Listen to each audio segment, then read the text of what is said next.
선을 넘었습니다. 한 번, 두 번, 세 번. 한국은 그저 조용했습니다. 세계는 그 침묵을 나약함으로 읽었습니다. 그래서 더 거침없이 넘었습니다. 몽골은 30년을 쳐들어왔습니다. 결국 먼저 지친 건 몽골이었습니다. 일본은 330척으로 쳐들어왔습니다. 12척에 무너졌습니다. 반도체 소재로 한국을 압박했습니다. 1년 만에 한국이 직접 만들어버렸습니다. 반격이 시작됐을 때는 이미 한참 늦었습니다.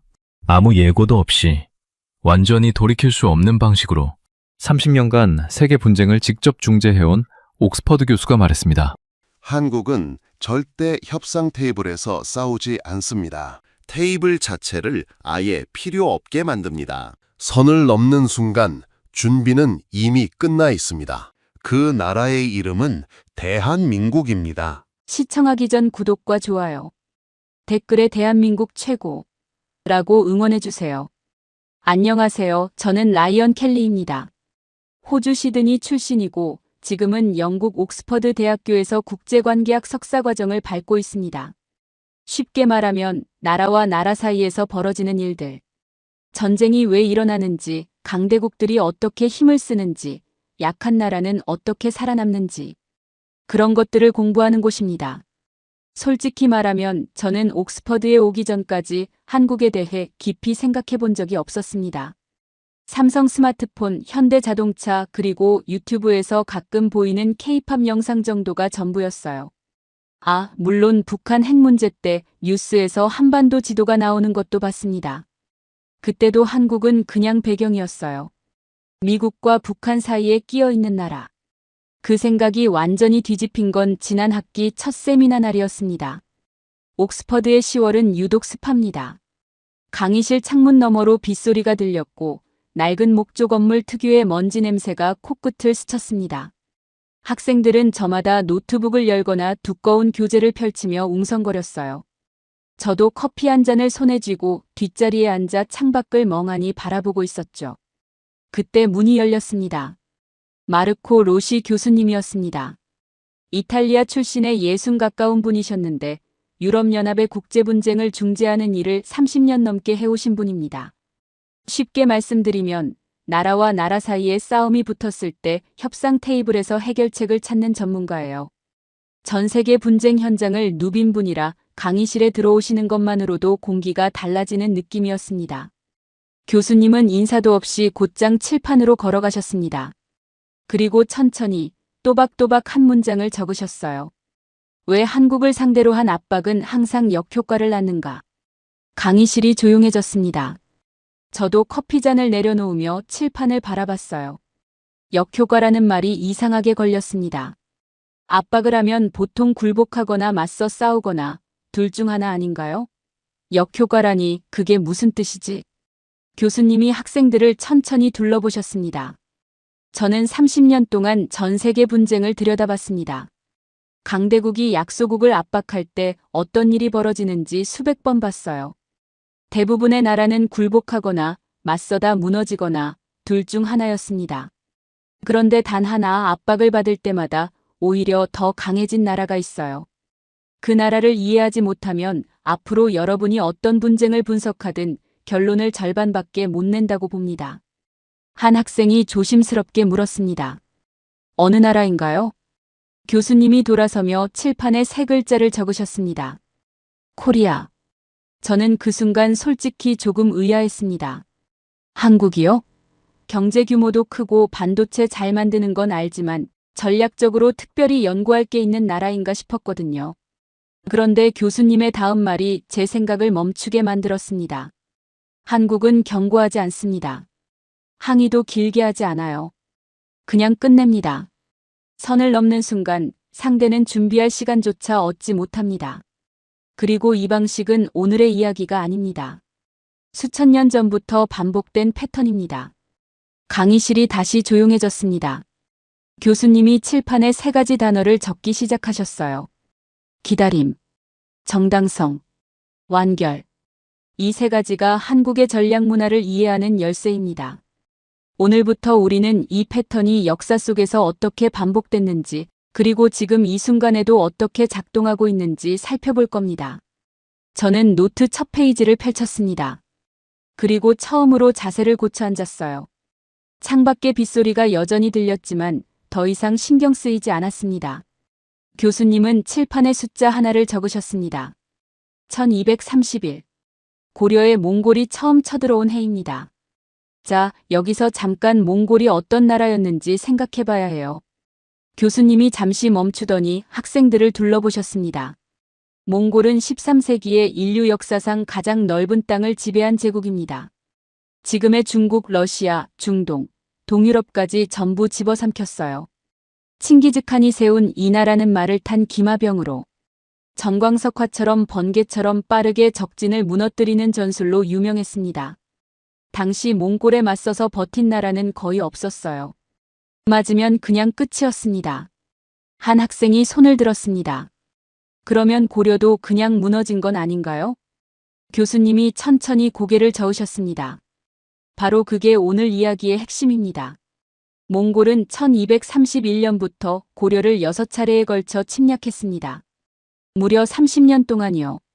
세계를 정복한 몽골이 단 하나의 나라를 30년 동안 끝내지 못한 겁니다.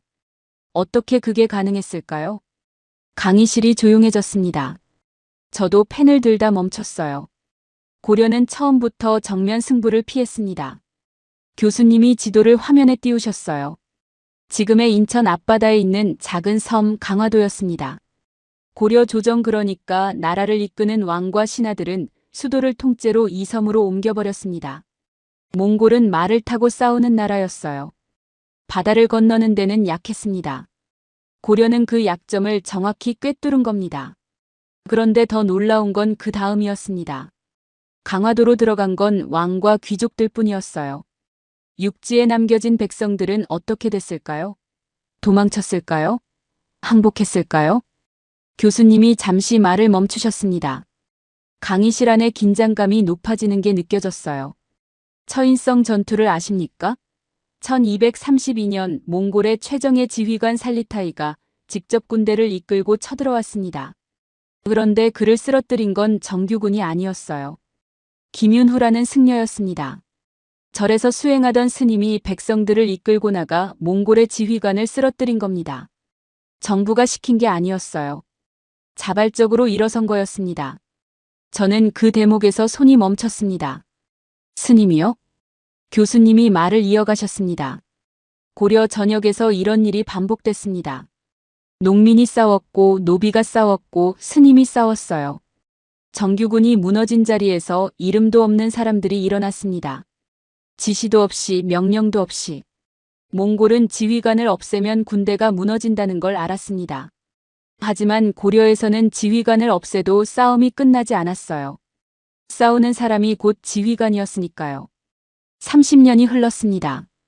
몽골은 6번을 쳐들어왔지만 고려를 완전히 집어삼키지 못했어요. 그리고 결국 먼저 협상을 요청한 쪽은 몽골이었습니다. 교수님이 잠시 멈추셨다가 낮은 목소리로 말씀하셨습니다. 세계를 정복한 나라가 먼저 지쳤습니다.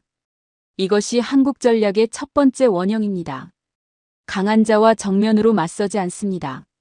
강한 자가 스스로 지치게 만듭니다. 저는 노트에 그 말을 받아 적으면서 잠깐 멈췄습니다. 인상적인 이야기이긴 했어요. 그런데 솔직히 말하면 800년 전 이야기가 지금 이 시대와 무슨 관련이 있는지 아직 잘 모르겠다는 생각도 들었습니다. 교수님이 그 생각을 읽으셨는지 이렇게 말씀하셨어요. 여러분 중에 이렇게 생각하는 분 있을 겁니다. 옛날 이야기가 지금이랑 무슨 상관이냐고요. 교수님이 잠시 멈추셨습니다. 다음 시간에 그 답을 드리겠습니다. 단 다음 이야기를 들으면 그 질문이 나왔다는 사실 자체를 후회하게 될 겁니다. 다음 수업 시간이 됐습니다. 교수님이 들어오시자마자 칠판에 숫자를 적으셨어요. 1592. 임진왜란의 시작입니다. 일본이 조선을 침략한 해예요. 당시 일본을 이끈 도요토미 히데요시는 전국시대 수백 년간 이어진 내전을 끝내고 일본을 통일한 인물입니다. 전쟁으로 단련된 15만 대군을 이끌고 조선으로 쳐들어왔어요. 조선의 정규군은 순식간에 무너졌습니다. 수도 한양이 함락되는데 단 20일도 걸리지 않았어요. 왕은 피난을 떠났고 백성들은 혼란에 빠졌습니다. 일본은 이미 이긴 전쟁이라고 확신했습니다. 그런데 그때부터 이상한 일이 벌어지기 시작했습니다. 교수님이 말씀하셨어요. 정규군이 무너진 그 순간 전국 각지에서 사람들이 스스로 무기를 들었습니다. 농민이 일어섰고 유생이 그러니까 공부하던 선비들이 붓을 내려놓고 칼을 잡았어요. 심지어 승려들도 절에서 내려왔습니다. 아무도 시키지 않았어요. 나라가 명령한 게 아니었습니다. 그냥 자발적으로 일어난 거였어요. 한 학생이 손을 들었습니다. 그게 고려 때 이야기랑 똑같지 않나요? 교수님이 미소를 지으셨습니다. 맞습니다. 300년이 흘렀지만 패턴은 그대로였습니다. 그리고 이번에는 한 사람이 더 있었습니다. 교수님이 칠판에 이름을 적으셨어요. 이순신. 조선의 해군 지휘관이었습니다. 그런데 그가 다시 전장에 돌아왔을 때 손에 쥔 건 단 12척의 배뿐이었어요. 앞서 싸우던 조선 수군은 원균이라는 지휘관 아래서 사실상 전멸했고 이순신은 모함을 받아 파면됐다가 겨우 복귀한 상태였습니다. 반면 일본 함대는 330척이었어요. 저는 그 숫자를 듣고 잠시 멍해졌습니다. 12척 대 330척. 교수님이 말을 이어가셨어요. 일본은 이미 끝난 싸움이라고 생각했습니다. 조선 수군은 거의 없다시피 했고 남은 배도 고작 12척이었으니까요. 방심이 시작됐습니다. 그게 실수였어요. 이순신은 먼저 치지 않았습니다. 교수님이 천천히 강조하셨어요. 그는 울돌목으로 향했습니다. 지금의 전라남도 진도와 육지 사이에 있는 아주 좁은 해협입니다. 이곳은 바닷물의 흐름, 그러니까 조류가 하루에 몇 번씩 방향을 바꾸는 곳이에요. 물살이 어찌나 빠른지 사람이 빠지면 헤엄쳐 나오기 힘들 정도입니다. 이순신은 그 조류의 방향이 바뀌는 시간을 정확히 계산했습니다. 그리고 일본 함대가 스스로 그 해협 안으로 들어오도록 기다렸어요. 일본 배들이 좁은 물길에 빽빽이 들어차는 순간 조류가 방향을 바꿨습니다. 순식간에 배들이 조류에 휩쓸렸어요. 대형이 흐트러지고 뱃길이 부딪혔습니다. 그 순간 12척이 움직였습니다.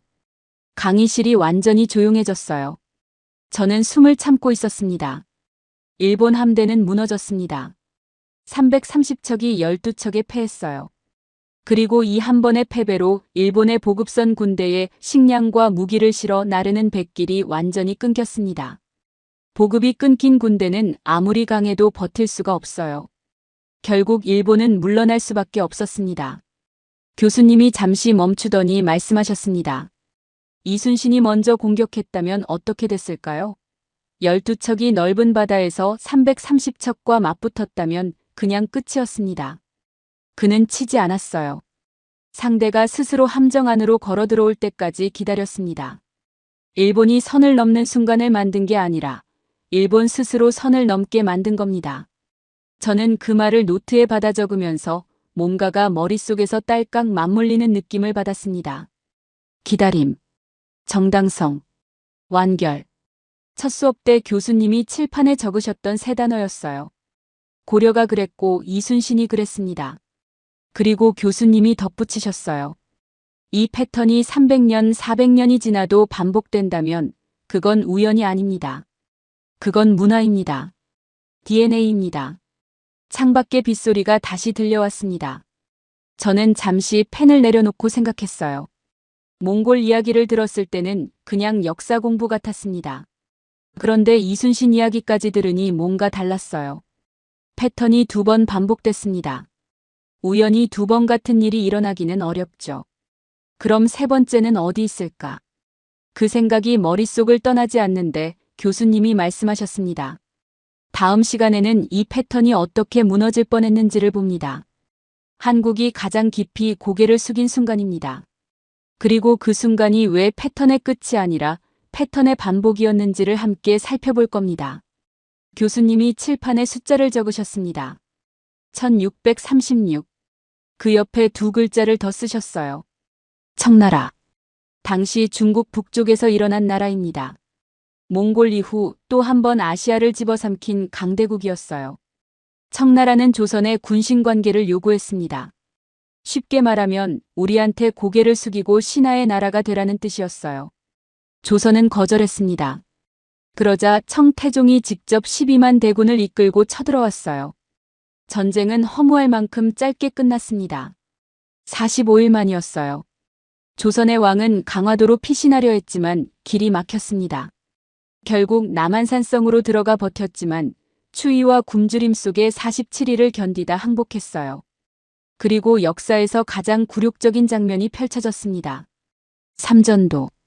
지금의 서울 송파 부근입니다. 조선의 왕이 청태종 앞에서 무릎을 꿇고 이마를 땅에 3번 찧었습니다. 그것도 한 번이 아니라 3차례를 반복했어요. 세계는 조선이 완전히 꺾였다고 봤습니다. 강의실이 무거워졌습니다. 누군가 물을 마시는 소리, 의자가 삐걱거리는 소리만 들렸어요. 한 학생이 조용히 말했습니다. 그건 진짜 끝난 거 아닌가요? 교수님이 자리에서 일어나 창가로 걸어가셨습니다. 잠시 밖을 내다보시다가 천천히 돌아서셨어요. 바깥의 흐린 빛이 교수님 얼굴에 비스듬히 걸렸습니다. 잠시 숙인 것과 굴복은 다릅니다. 교수님의 목소리가 낮아졌습니다. 여러분, 나무가 폭풍을 만났을 때 어떻게 하는지 아십니까? 뿌리가 약한 나무는 부러집니다. 하지만 뿌리가 깊은 나무는 휩니다. 심하게 휘어요. 보는 사람 입장에서는 쓰러질 것 같습니다. 하지만 폭풍이 지나가면 다시 섭니다. 오히려 폭풍을 이겨낸 나무는 이전보다 뿌리가 더 깊어집니다. 교수님이 칠판 쪽으로 돌아서셨어요. 조선이 삼전도에서 무릎을 꿇은 건 부러진 게 아니에요. 휜 겁니다. 그리고 그 시간 동안 뿌리를 더 깊게 내렸습니다. 한 학생이 손을 들었습니다. 뿌리를 내렸다는 게 구체적으로 무슨 뜻인가요? 교수님이 대답하셨어요. 실학입니다. 실학이란 뜬구름 잡는 이론이 아니라 실제 쓸모있는 학문을 발전시키자는 움직임이에요. 농업을 어떻게 개선할 것인지, 상업을 어떻게 키울 것인지, 나라를 어떻게 부강하게 만들 것인지를 연구했습니다. 청나라의 고개를 숙이는 동안 조선의 학자들은 안에서 나라를 다시 세울 설계도를 그리고 있었던 거예요. 저는 그 대목에서 펜을 잠시 내려놨습니다. 무릎을 꿇으면서도 내부를 준비한다는 게 머리로는 이해가 됐지만 가슴으로는 잘 와닿지 않았거든요. 그 감정이 어떤 건지 상상이 안 됐습니다. 교수님이 칠판에 또 다른 숫자를 적으셨습니다. 1910. 일제강점기의 시작입니다. 일본이 조선을 강제로 병합한 해예요. 이번에는 단순한 침략이 아니었습니다. 나라 자체를 없애버리려 한 거예요. 조선이라는 이름이 지워졌습니다. 사람들의 성과 이름을 일본식으로 바꾸도록 강요했어요. 학교에서 한국어를 가르치지 못하게 했습니다. 말과 이름과 역사를 모두 빼앗으려 했어요. 35년 동안이었습니다. 한 학생이 물었습니다. 언어까지 빼앗겼다면 그게 진짜 나라가 없어진 거 아닌가요? 교수님이 고개를 끄덕이셨습니다. 맞습니다. 일본의 의도는 그거였어요. 언어가 사라지면 민족이 사라진다고 생각한 거죠. 그래서 교실에서 한국어를 쓰면 벌을 받았습니다. 이름을 한국식으로 쓰면 불이익을 받았어요. 35년이면 한 세대가 넘는 시간입니다. 그 시간이 지나면 스스로가 누구인지 잊어버릴 거라고 일본은 계산했습니다. 교수님이 잠시 멈추셨습니다. 강의실 안이 조용했어요. 난방 소리만 낮게 울렸습니다. 그런데 어떻게 됐을까요? 교수님이 학생들을 둘러보셨어요. 1919년 3월 1일, 전국에서 동시에 독립을 외치는 목소리가 터졌습니다. 학생들이 나섰고 상인이 나섰고 농민이 나섰어요. 유관순이라는 16살 소녀가 태극기를 들고 거리로 나갔습니다. 만세운동이었어요. 일본은 총과 칼로 진압했습니다. 수천 명이 죽었어요. 그래도 멈추지 않았습니다. 한 학생이 조용히 말했어요. 16살이요? 교수님이 고개를 끄덕이셨습니다. 16살입니다. 그 나이에 죽는 걸 알면서 거리로 나간 겁니다. 이게 몽골 때 이름 없는 승려가 군대를 이끌고 나간 것과 다르지 않아요. 정부가 시킨 게 아니에요. 누가 명령한 것도 아니었습니다. 그냥 나온 거예요. 그 DNA가 700년이 지나도 살아있었던 겁니다. 저는 그 말을 들으면서 노트에 뭔가를 적으려다 멈췄습니다. 뭘 적어야 할지 몰랐어요. 분석이나 키워드가 아니라 그냥 감정이 차올랐습니다. 교수님이 말을 이어가셨어요. 같은 해 중국 상하이에서는 대한민국 임시정부가 세워졌습니다. 나라가 없어진 상황에서도 망명지에서 정부를 꾸린 거예요. 나라 안에서는 독립군이 만주벌판에서 무장항전을 이어갔습니다. 보이지 않는 곳에서 들리지 않는 곳에서 30년 넘게 싸웠어요. 교수님이 자리로 돌아오셔서 앉으셨습니다. 그리고 조용히 말씀하셨어요. 1945년 해방이 왔습니다. 하지만 기쁨은 잠시였어요. 한반도는 남북으로 갈라졌고 5년 뒤 전쟁이 터졌습니다. 전쟁이 끝났을 때 한국은 세계에서 가장 가난한 나라 중 하나였어요. 1인당 국민소득이 당시 아프리카 일부 나라보다도 낮았습니다. 잿더미였어요. 한 학생이 물었습니다. 그 상태에서 어떻게 지금처럼 됐는지가 오히려 더 이해가 안 가요. 교수님이 미소를 지으셨습니다. 처음으로 보는 미소였어요. 날카롭지 않고 뭔가 오래된 걸 떠올리는 것 같은 미소였습니다. 그게 바로 제가 30년 동안 분쟁을 중재하면서 한 번도 제대로 이해하지 못했던 부분입니다. 그 이야기는 마지막 수업에서 하겠습니다. 교수님이 다시 칠판으로 돌아서셨습니다. 한국은 역사적으로 단 한 번도 완전히 굴복한 적이 없습니다. 몽골 앞에서도 청나라 앞에서도 일본 앞에서도 잠시 고개를 숙인 적은 있었어요. 하지만 그 시간을 항상 준비했었습니다. 뿌리를 더 깊게 내리는 시간으로 바꿨어요. 폭풍이 지나가면 더 깊은 뿌리로 다시 섰습니다. 그리고 이 패턴은 현대에도 이어집니다. 교수님이 칠판에 숫자를 적으셨습니다. 1997, 1997년. 교수님이 칠판에 그 숫자 아래 세 글자를 적으셨습니다. IMF, 국제통화기금입니다. 쉽게 말하면 나라가 돈이 바닥났을 때 긴급으로 돈을 빌려주는 국제기관이에요. 그 기관에 손을 벌려야 한다는 건 나라 살림이 완전히 거덜났다는 뜻입니다. 1997년 한국이 정확히 그 상황에 처했어요. 교수님이 안경을 고쳐 쓰시며 말씀하셨습니다. 한국은 빠르게 성장하면서 기업들이 무리하게 빚을 내서 사업을 키웠습니다. 그런데 동남아시아에서 시작된 금융위기, 그러니까 돈의 흐름이 갑자기 막히는 사태가 한국까지 번졌어요. 외환 보유고가 바닥났습니다. 한 학생이 손을 들었어요. 외환 보유고가 뭔가요? 교수님이 고개를 끄덕이셨습니다. 좋은 질문입니다. 외환 보유고란 나라가 가진 달러 같은 외국 돈을 말해요. 이게 바닥나면 해외에서 물건을 사거나 빚을 갚을 수가 없습니다. 가계로 비유하면 통장 잔액이 완전히 비어버린 거예요. 당시 한국은 사실상 나라 부도 직전이었습니다. 강의실에서 무거운 침묵이 흘렀습니다. 형광등 불빛이 유독 차갑게 느껴졌어요. 교수님이 화면에 당시 신문 기사들을 띄우셨습니다. 아시아의 호랑이 결국 쓰러지다. 한국 경제 모델의 실패. 영어, 프랑스어, 독일어로 된 기사들이 줄줄이 나왔어요. 월스트리트에서는 한국 기업과 땅을 헐값에 사들이려는 투자자들이 줄을 섰습니다. 한국이 끝났다는 건 전 세계의 공통된 시각이었어요. 한 학생이 말했습니다. 그래서 기업들이 많이 넘어갔나요? 교수님이 고개를 저으셨습니다. 그리고 잠시 말을 멈추셨어요. 강의실이 조용해졌습니다. 교수님이 천천히 입을 여셨어요.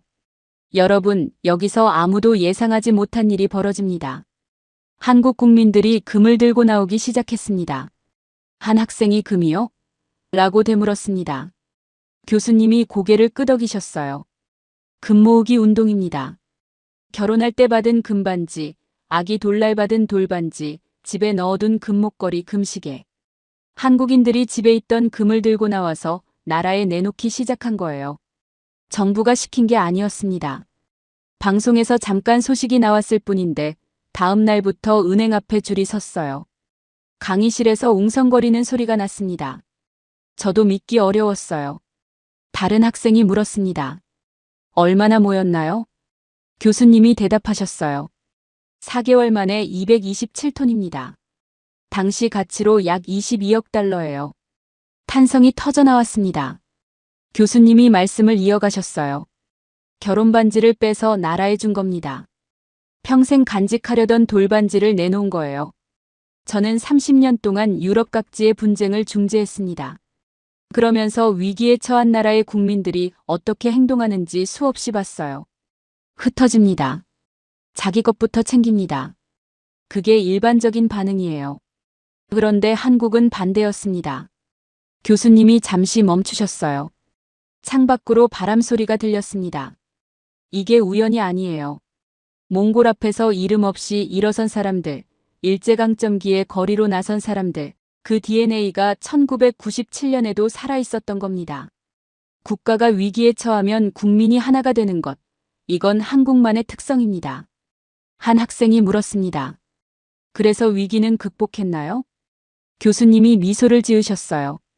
IMF는 한국이 빌린 돈을 갚는데 최소 5년은 걸릴 거라고 했습니다. 한국은 3년 만에 다 갚았어요. 다시 탄성이 터졌습니다. 교수님이 손을 들어 학생들을 진정시키셨어요. 그런데 더 중요한 건 그 이후입니다. 이 위기를 겪는 동안 삼성, 현대, LG 같은 기업들은 군사를 빼고 핵심 사업에만 집중했어요.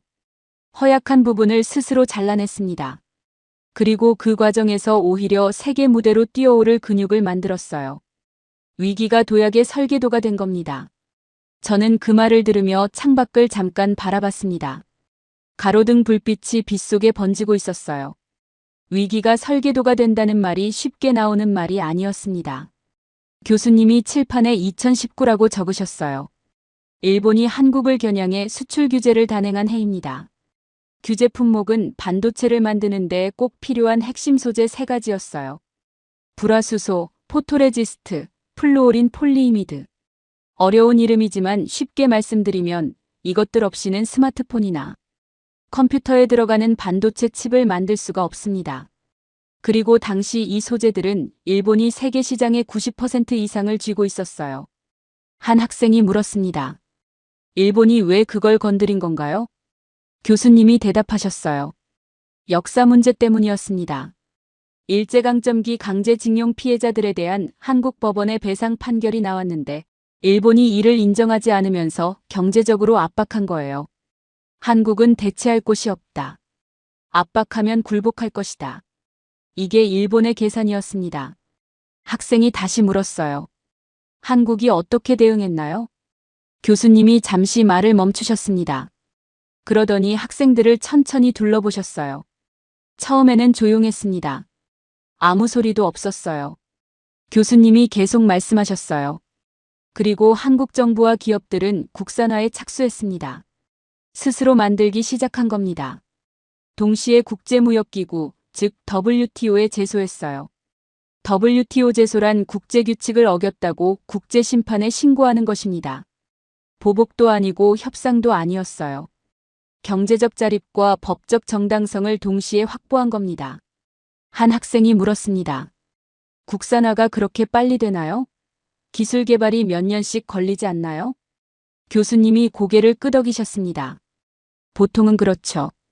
그래서 일본도 여유를 부렸던 겁니다. 몇 년은 걸릴 거라고 생각했어요. 교수님이 잠시 멈추셨다가 말씀하셨어요. 1년이 채 안 됐습니다. 강의실이 웅성거렸습니다. 불화수소 국산화에 성공했어요. 일본 기업들은 한국 시장을 잃었습니다. 압박하려다가 오히려 거래처를 날려버린 거예요. 저는 그 대목에서 피식 웃음이 나왔습니다. 그런데 웃음 뒤에 뭔가 섬뜩한 느낌도 들었어요. 교수님이 정리하셨습니다. 1997년 IMF도 2019년 일본 수출 규제도 패턴은 똑같습니다. 외부에서 압박이 오면 한국은 항의하거나 굴복하는 대신 안으로 들어가서 준비합니다. 그리고 압박이 강해질수록 한국은 오히려 더 독립적이 됩니다. 이건 역설입니다. 하지만 이 역설이 수천 년 동안 반복되고 있어요. 그리고 여기서 중요한 게 하나 있습니다. 교수님이 목소리를 낮추셨어요. 한국은 이 모든 과정에서 한 번도 먼저 선을 넘지 않았습니다. 항상 상대가 먼저 선을 넘었어요. 그래서 한국의 대응은 항상 정당했습니다. 국제법적으로 도덕적으로 어느 쪽에서 봐도 한국이 먼저 잘못한 게 없어요. 그러니까 반격을 해도 아무도 비난할 수 없는 겁니다. 이게 협상 테이블에서 가장 강한 위치예요. 상대가 먼저 선을 넘었고 나는 정당하게 대응했다. 저는 노트를 덮고 그냥 교수님의 말을 듣고만 있었습니다. 받아 적는 것보다 그냥 듣는 게 더 나을 것 같았거든요. 교수님이 칠판에 세 단어를 적으셨습니다. 반도체, 조선, 배터리. 반도체, 조선, 배터리. 교수님이 칠판에 적힌 세 단어를 가리키셨습니다. 이것들이 그냥 산업 이야기라고 생각하시면 오늘 수업의 절반도 이해 못하신 겁니다. 교수님이 단호하게 말씀하셨어요. 이건 한국의 생존 전략입니다. 무기입니다. 그것도 총이나 미사일보다 훨씬 정교한 무기예요. 한 학생이 의아한 표정으로 물었습니다. 배터리가 무기라고요? 교수님이 고개를 끄덕이셨어요. 설명해 드리죠. 먼저 조선업 이야기부터 합시다. 교수님이 잠깐 멈추시더니 학생들을 둘러보셨습니다. 여러분, 배를 만들어 본 경험도 없고, 배를 만들 공장도 없는데 배를 팔겠다고 나선 사람이 있으면 어떻게 보이겠습니까? 학생들이 웃었습니다. 미쳤다고 하겠죠? 라는 소리도 들렸어요. 교수님이 미소를 지으셨습니다. 1970년대 초 한국 현대의 창업자 정주영이 정확히 그런 사람이었습니다. 조선소가 없었어요. 큰 배를 만들어 본 적도 없었죠. 그런데 영국의 선박금융회사를 찾아가서 돈을 빌리려 했어요. 담당자가 물었습니다. 조선소가 어디 있습니까? 정주영이 대답했습니다. 지을 겁니다. 다시 웃음이 터졌습니다. 교수님도 같이 웃으셨어요. 그게 끝이 아닙니다. 정주영은 그리스의 선박왕 리바노스를 찾아가서 배를 주문해달라고 했어요. 리바노스가 물었습니다. 당신네 조선소가 어디 있소? 정주영이 지갑에서 500원짜리 지폐를 꺼냈습니다. 지폐에 그려진 거북선을 가리키며 말했어요. 교수님이 잠시 멈추셨다가 천천히 말씀하셨어요. 한국은 400년 전에 이미 철갑선을 만든 나라입니다. 그런 나라가 배를 못 만들 리가 있겠습니까? 강의실이 조용해졌습니다. 그 짧은 한마디가 묘하게 강렬했어요. 리바노스는 주문을 했습니다. 그리고 현대는 울산에 조선소를 지으면서 동시에 배를 만들었어요. 공장을 다 짓고 나서 제품을 만드는 게 아니라 짓는 동안에도 만들었습니다. 3년 만에 26만 톤짜리 초대형 유조선이 완성됐어요. 한 학생이 감탄하며 말했습니다. 진짜 불도저 같네요. 교수님이 고개를 끄덕이셨습니다. 맞습니다. 그리고 지금은요? 한국은 세계 조선업 1위입니다. 특히 LNG 운반선 분야에서는 독보적이에요. LNG 운반선이란 천연가스를 영하 162도로 얼려서 액체 상태로 운반하는 특수 선박입니다. 만들기가 극도로 어려워서 아무나 만들 수 없어요. 전 세계 물량의 대부분을 한국이 만들고 있습니다. 한 학생이 물었어요. 일본은요? 전에 일본이 조선업 강국이었다고 하지 않았나요? 교수님이 대답하셨습니다. 한때 세계를 지배하던 일본 조선업은 이제 한국과 경쟁조차 힘들어요. 완전히 밀려났습니다. 그리고 일본은 미리 경고를 받지 못했어요. 어느 날 보니까 한국이 1위가 되어 있었던 겁니다. 교수님이 반도체로 넘어가셨습니다. 삼성이 반도체 사업에 뛰어들었을 때도 똑같은 일이 벌어졌어요.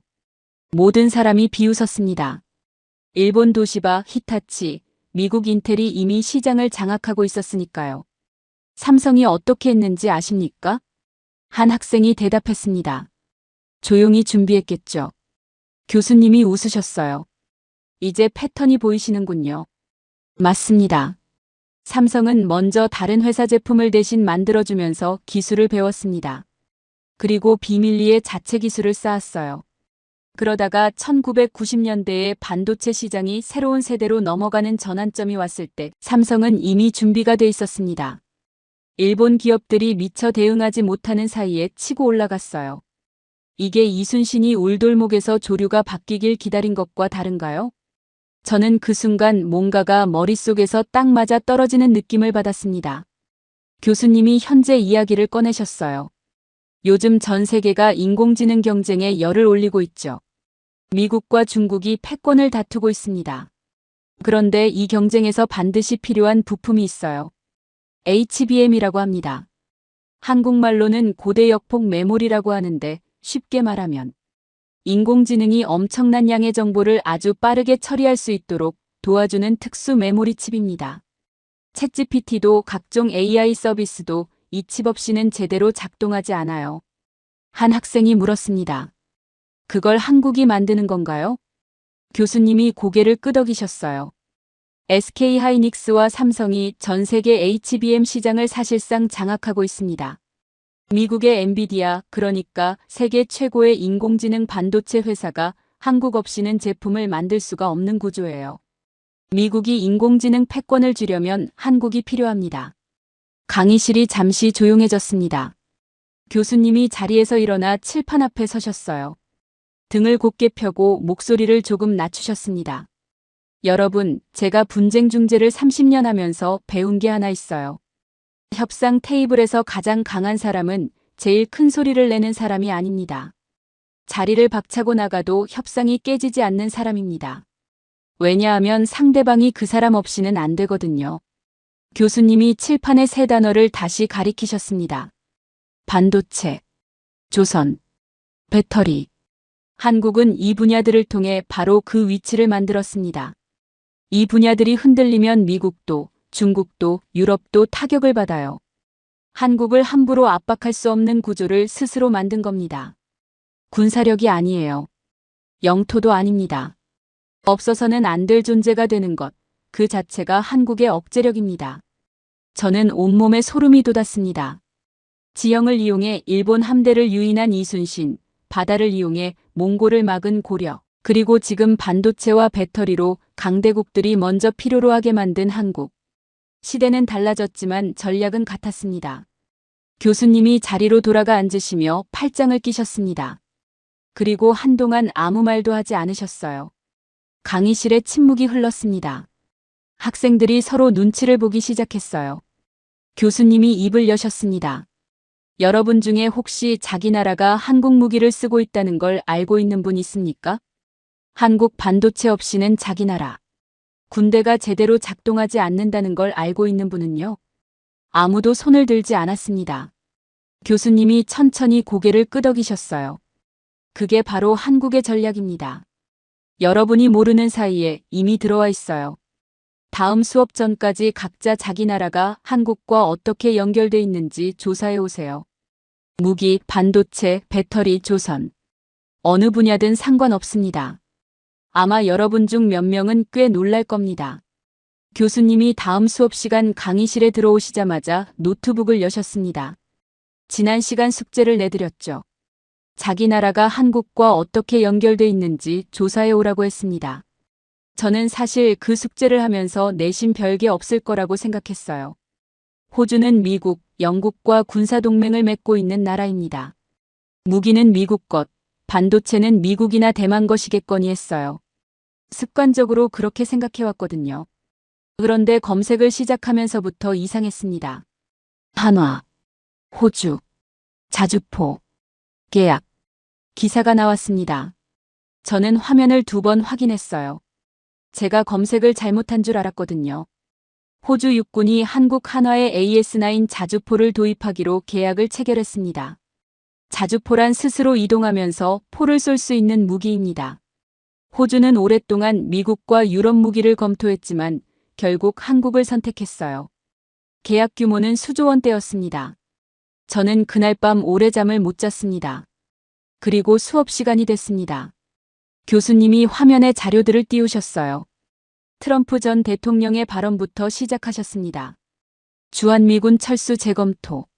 방위비를 더 내지 않으면 군대를 뺀다. 교수님이 물으셨어요.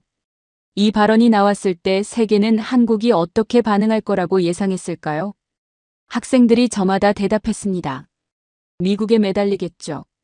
방위비 더 낼 것 같은데요. 협상 테이블에 앉겠죠.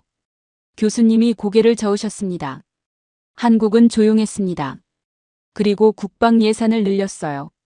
자체 개발한 장거리 미사일 전력을 강화했습니다. F-35 스텔스 전투기를 추가로 도입했어요. 미국이 있든 없든 스스로 싸울 수 있는 군대를 만들기 시작한 겁니다. 한 학생이 말했습니다. 압박받을수록 더 독립적이 된다는 게 진짜네요. 교수님이 고개를 끄덕이셨어요. 그리고 다음 화면으로 넘기셨습니다. 방산 수출 현황이었어요. 폴란드. K2 전차 980대, K9 자주포 648문. 계약 규모 20조 원 이상. 교수님이 설명하셨습니다. 폴란드는 러시아와 국경을 맞대고 있는 나라입니다. 유럽에서 가장 긴박하게 군비를 늘려야 하는 나라 중 하나예요. 그 폴란드가 미국도 독일도 아닌 한국을 선택했습니다. 이유는 단 하나였어요. 납기가 빠르고 가격이 합리적이고 약속을 지킨다. 교수님이 다음 화면을 넘기셨습니다. 저는 이미 알고 있었어요. 그 화면에 뭐가 나올지. 호주. 한화 AS9 자주포 도입 계약. 화면에 그 글자가 뜨는 순간 강의실 공기가 달라지는 걸 느꼈습니다. 아니, 정확히는 제 몸 안의 공기가 달라졌어요. 가슴 어딘가에서 뭔가가 쿵 내려앉는 느낌이었습니다. 호주입니다. 제 나라예요. 저는 시드니에서 태어나고 자랐습니다. 어릴 때부터 호주 군대를 당연히 미국 무기로 무장한 군대라고 생각했어요. 그게 의심해 본 적도 없는 상식이었습니다. 뉴스에서도 학교에서도 그 누구도 한국 무기 이야기를 꺼낸 적이 없었어요. 그런데 제가 모르는 사이에 제 나라가 한국을 선택하고 있었습니다. 교수님이 강의실을 천천히 둘러보셨어요. 그리고 저와 눈이 마주쳤습니다. 교수님이 짧게 고개를 끄덕이셨어요. 말은 없었지만 그 눈빛이 말하고 있었습니다. 그래, 자네 나라 이야기야. 저는 고개를 돌려 화면을 다시 봤습니다. 눈이 약간 따가웠어요. 교수님이 말씀을 이어가셨습니다. 루마니아, 이집트, 사우디아라비아, 노르웨이. 나토 회원국들까지 한국 무기를 사고 있습니다. 나토는 미국을 중심으로 한 서방 군사동맹입니다. 그 회원국들이 미국 무기 대신 한국을 선택하고 있어요. 10년 전만 해도 상상하기 어려운 일이었습니다. 그리고 반도체 이야기도 다시 나왔습니다. 미국이 인공지능 패권 경쟁에서 중국을 앞서려면 HBM이 필요합니다. 그 HBM을 만드는 건 한국이에요. 미국이 이기려면 한국이 필요합니다. 중국도 견제하려면 한국 반도체 공급을 유지해야 해요. 양쪽 모두 한국이 필요한 구조입니다. 한 학생이 말했어요. 그러면 한국을 건드리면 자기들이 손해인 거잖아요. 교수님이 고개를 끄덕이셨습니다. 몽골이 고려를 30년 동안 끝내지 못한 것처럼 일본이 수출 규제로 한국을 압박했다가 오히려 시장을 잃은 것처럼 지금도 같은 일이 벌어지고 있어요. 그리고 한국은 이번에도 경고하지 않았습니다. 그냥 결과로 보여줬어요. 수업이 끝나고 학생들이 자리에서 일어났습니다. 웅성거리는 소리, 가방을 챙기는 소리가 났어요. 저는 자리에 앉은 채 화면을 바라봤습니다. 화면은 이미 꺼져 있었지만 호주라는 글자가 머릿속에서 지워지지 않았어요. 저는 그날 밤 오래 생각했습니다. 호주가 한국 무기를 산 건 어느 날 갑자기 벌어진 일이 아니었어요. 한국이 수십 년 동안 조용히 기술을 쌓고 납기를 지키고 약속을 증명해온 결과였습니다.